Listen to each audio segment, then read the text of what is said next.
How to fix delete app not showing in iPhone 11, 12 or 13. So let's start the video. First of all, if you can't see the delete app option, firstly open your settings and then click on screen time and then click on content and privacy restrictions. Now here you can see the option iTunes App Store purchases. Now click on it.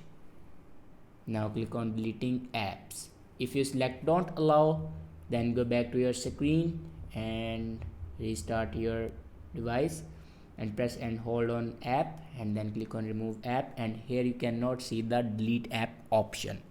If you want to fix this problem, then open settings, scroll down and click on screen time and then click on content and privacy restrictions and then click on iTunes and App Store purchases. Now click on deleting apps. Now here you can allow your deleting apps option. After allow it, then go back and restart your device.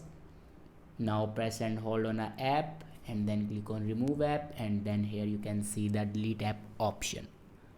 I hope this video is helpful for you. Thanks for watching.